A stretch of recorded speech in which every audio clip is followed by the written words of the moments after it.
Hello everyone, welcome to my YouTube channel. आज से हम स्टार्ट करें चैप्टर 9 हमारा, जो कि है algebraic expressions and identities. Start करने से पहले कुछ थ्योरी पार्ट है, कुछ डेफिनेशंस है, हम उनको जान लेंगे। तो आइए शुरू करते हैं। तो ये जो डेफिनेशन पार्ट है इसको हम बुक से ही कवर कर लेते हैं। तो सबसे पहले चीज आती है हमारे पास एक्सप्रेशंस। एक्सप्रेशंस क्या होती हैं? बेसिकली एक्सप्रेशंस जो होती हैं वो फॉर्म्ड होती हैं with the help of variables and constants ना। वेरिएबल्स और कांस्टेंट की हेल्प से हमारे एक्सप्रेशंस बनते हैं। थोड़ा जूम कर लेते हैं। अब वेरिएबल्स हमें पता है, वेरिएबल्स क्या होते हैं? जो हमारे अननोन वैल्यूज होती है ना, X Y Z A B C, हमारे सारे अल्फाबेट्स जो होते हैं, हम जो भी अननोन वैल्यूज होती हैं उनको हम वेरिएबल्स बोलते हैं। और कांस्टेंट्स होते हैं हमारे, जिनकी वैल्यू फिक्स होती है, यानी कि कोई भी न्यूमेरिकल पार्ट, उसको हम कांस्टेंट बोल सकते हैं। तो ये सभी x plus 3, 2y-5, 3x square, 4xy+7, ये सभी हमारे एक्सप्रेशंस हैं। कैसे कैसे कि x प्लस 3 में देखेंगे तो x हमारा वेरिएबल पार्ट हो गया और 3 हमारा कांस्टेंट पार्ट हो गया। वापस दूसरे में 2y-5 में 2y हमारा 2y के अंदर भी 2 हमारा कांस्टेंट पार्ट हो गया और y हमारा वेरिएबल हो गया। साथ में 5 हमारा वेरिएबल 5 हमारा कांस्टेंट हो गया। ठीक है, 3x स्क्वायर में 3 कांस्टेंट है और x स्क्वायर हमारा वेरिएबल हो गया। तो इस तरीके से जब हम वेरिएबल्स और कांस्टेंट्स को एक साथ फॉर्म करते हैं, या तो किसी मैथमेटिकल ऑपरेशन की हेल्प से, या किसी तरह से हम इसको अरेंज करके लिखते हैं, तो उसको हम एक्सप्रेशंस बोलते हैं। आगे हमारा नेक्स्ट इंपॉर्टेंट टॉपिक है टर्म्स, फैक्टर्स एंड कोफिशिएंट्स। तो टर्म्स हमारे पास क्या होती हैं?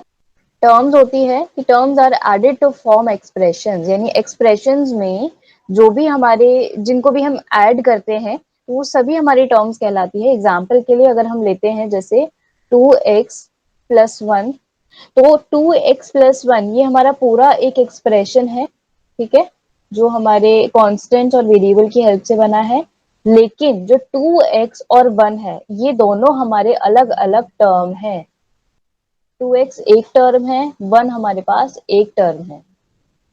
ठीक है, जब इन टर्म्स को हमने ऐड किया है तो ये हमारा एक्सप्रेशन बना है, यानी टर्म्स की हेल्प से एक्सप्रेशन बनता है। हम एक तरीके से ये समझ सकते हैं। ठीक है, तो टर्म होती है हमारी एक्सप्रेशन का पार्ट है, जिसको ऐड करने पर एक्सप्रेशन बनता है। और terms themselves can be formed as a product of factors. अब टर्म जो है वो कैसे बनते हैं? प्रोडक्ट ऑफ फैक्टर्स की हेल्प से बनते हैं। यानी कि जो 2x है, अगर हम इसको समझने की कोशिश करें तो 2x+1 जैसे हमारा ये पूरा एक्सप्रेशन था, 2x हमारा ये टर्म है, 1 हमारा एक टर्म है। ठीक है, अब जो 2x है वो कैसे बना है? वो बना है हमारा 2 × x की हेल्प से। तो 2 और x ये दोनों क्या है? हमारे फैक्टर्स। ठीक है, 1 हमारा बना है 1 की हेल्प से, तो 1 हमारा खुद ही एक फैक्टर है। फैक्टर हमें मालूम है, फैक्टर्स हम कैसे निकालते थे कि जैसे 12 हमारा कैसे बनता है? 2 × 6 की हेल्प से। तो 2 और 6 हमारे 12 के फैक्टर हैं। वैसे ही 2x हमारा बना है 2 × x की हेल्प से, तो 2 और x ये दोनों फैक्टर है हमारे। ठीक है, 4x हमारे दो फैक्टर की हेल्प से बने हैं, 4 और x की हेल्प से। और जो 5 है वो हमारा यहाँ पर सिर्फ एक ही फैक्टर की हेल्प से बना है, जो कि सिर्फ 5। तो ये हो गया हमारा टर्म्स, फैक्टर्स। और कोफिशिएंट्स हमें मालूम है, कोफिशिएंट्स होते हैं हमारी जो न्यूमेरिकल पार्ट होता है, जो न्यूमेरिकल वैल्यू होती है किसी भी टर्म में, उसको हम कोफिशिएंट बोलते हैं। जैसे 7xy की अगर हम बात करें, 7xy में कोफिशिएंट क्या है? तो कोफिशिएंट है 7, जो हमारा न्यूमेरिकल पार्ट है। 2x में हमारा कोफिशिएंट क्या है? 2 हमारा कोफिशिएंट है। ठीक है, और हर टर्म का अलग अलग कोफिशिएंट होता है, इस बात का ध्यान रखेंगे। ठीक है, जितने टर्म्स होंगे हर टर्म में अलग अलग कोफिशिएंट होगा।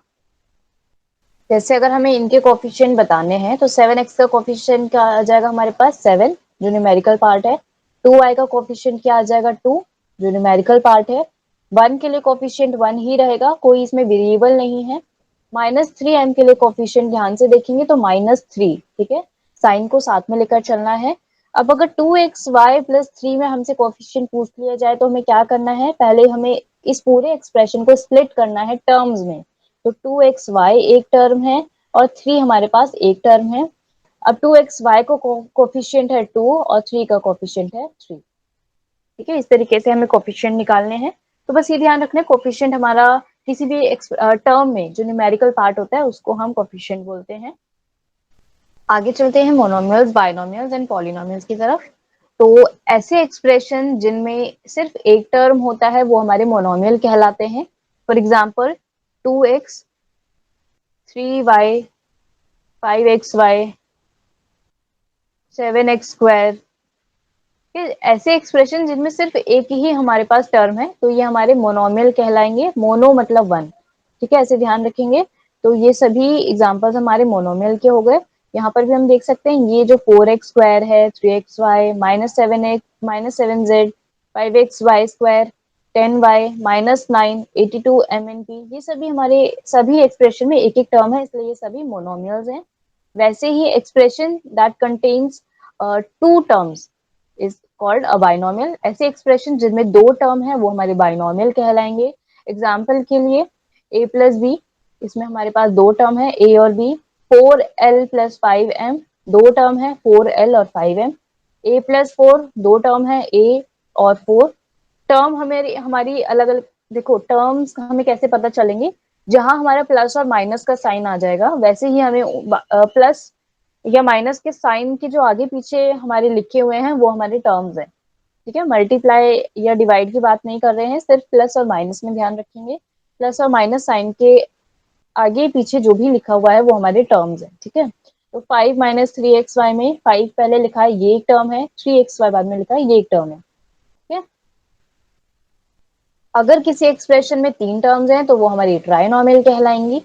तो मोनोमियल यानी ऐसे एक्सप्रेशन जिनमें एक टर्म है, बाइनोमियल यानी ऐसे एक्सप्रेशन जिनमें दो टर्म्स हैं, ट्राइनोमियल यानी ऐसे एक्सप्रेशन जिनमें तीन टर्म्स हैं, ठीक है। ये तो हो गए हमारे एग्जांपल्स ट्राइनोमियल्स तक। अब आते हैं पॉलिनोमियल्स। तो इन जनरल हम बात करें तो एन एक्सप्रेशन कंटेनिंग वन और मोर terms with non zero coefficient या वेरिएबल्स जिनके नॉन नेगेटिव इंटीजर्स हो इज कॉल्ड अ पॉलिनोमियल। इस वे सभी एक्सप्रेशन जिनमें वन या वन से ज्यादा टर्म्स हो, जिसके कोफिशिएंट नॉन जीरो भी हो, ठीक है, क्योंकि 0x होने का कोई मतलब नहीं है, यहाँ तो कोई भी हमारी टर्म ही नहीं है, तो नॉन जीरो कोफिशिएंट होना भी जरूरी है। तो ऐसे एक्सप्रेशन जिनमें एक या एक से ज्यादा नॉन जीरो कोफिशिएंट वाले टर्म्स हैं वो हमारी पॉलिनोमियल कहलाती हैं। तो सभी एक्सप्रेशंस जिनमें तीन टर्म हो, चाहे दो टर्म हो, चार टर्म हो या एक टर्म हो, ये सभी हमारे एग्जांपल्स पॉलिनोमियल के हैं। यानी हम बोल सकते हैं पॉलिनोमियल के ही सब पार्ट्स हैं हमारे मोनोमियल, बाइनोमियल और ट्राइनोमियल, ठीक है। नेक्स्ट आते हैं हम लाइक एंड अनलाइक टर्म्स पर। नाम से ही क्लियर है, लाइक मतलब एक जैसे, अनलाइक मतलब जो एक जैसे नहीं है, ठीक है। तो लाइक टर्म्स हमारी होती हैं जिनके वेरिएबल सेम होते हैं, ठीक है। जैसे 7x है, 7x के साथ हम 2x, क्योंकि ध्यान से देखेंगे तो दोनों के साथ देखेंगे जो वेरिएबल है वो सेम है। तो जो एक जैसे वेरिएबल वाले हमारी टर्म्स हैं, जो लाइक टर्म्स है, उन्हीं को हम ऐड कर सकते हैं, उन्हीं को हम माइनस कर सकते हैं, है ना। इसलिए हमें लाइक टर्म और अनलाइक टर्म्स को जानना जरूरी है। तो ये हमारे पास कुछ एक्सप्रेशंस दिए हुए हैं, ऊपर हम देखें तो 7x 14x -13x 5x² 7x y -9y² -9x² -5y(x). तो इन सभी में हमें लाइक टर्म देखनी है। तो देखो 7x 14x और -13x, ये तीनों लाइक टर्म्स हैं क्योंकि तीनों के वेरिएबल्स जो हैं वो x हैं, और ये तीनों आपस में ऐड भी हो सकती है, माइनस भी हो सकते हैं, ठीक है। वैसे ही 5x² और -9x² ये दोनों लाइक टर्म्स हैं क्योंकि दोनों के वेरिएबल्स x² हैं। ये दोनों हम ऐड भी कर सकते हैं, माइनस भी कर सकते हैं, ठीक है। तो लाइक टर्म्स हमेशा ऐड हो सकती है और सब्ट्रैक्ट हो सकते हैं, इस बात का ध्यान रखना है। उसके अलावा अगर पूछा जाए आपसे कि 7x और 7y, तो ये दोनों हमारी अनलाइक टर्म्स हैं क्योंकि इसका वेरिएबल है x और इसका वेरिएबल है y। तो ये दोनों अनलाइक टर्म्स हैं, ना तो ये ऐड हो सकती ना तो ये सब्ट्रैक्ट हो सकती। सिर्फ एडिशन और सब्ट्रैक्शन की बात कर रहे हैं, ध्यान से इस बात को ध्यान रखिएगा। अनलाइक टर्म्स कभी भी ऐड नहीं हो सकती और सब्ट्रैक्ट नहीं हो सकती है, ठीक है। नेक्स्ट से क्वेश्चन आता है कि 7xy और -5x आर लाइक टर्म्स और नॉट, कि ये हमारे लाइक टर्म्स हैं कि नहीं।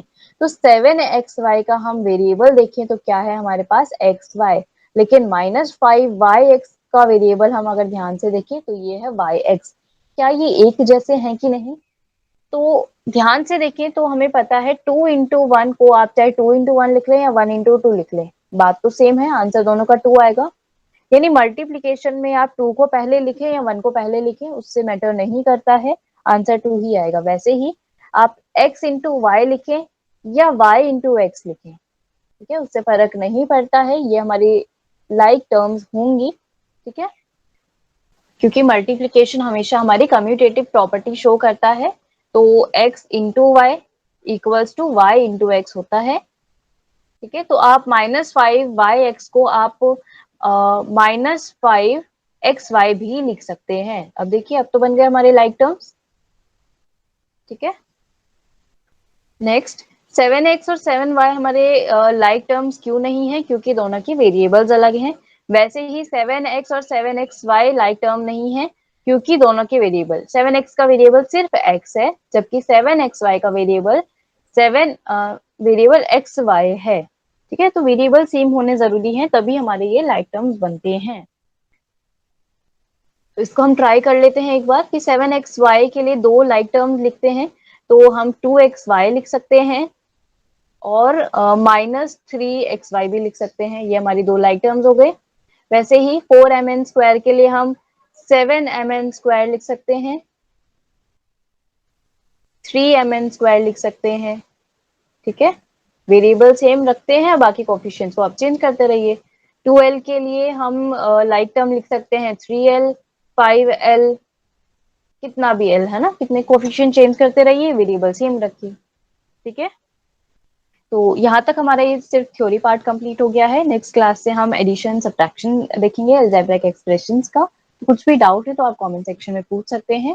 बाकी नेक्स्ट वीडियो स्किप मत कीजिएगा, बहुत कुछ सीखने को मिलेगा। Thanks for watching.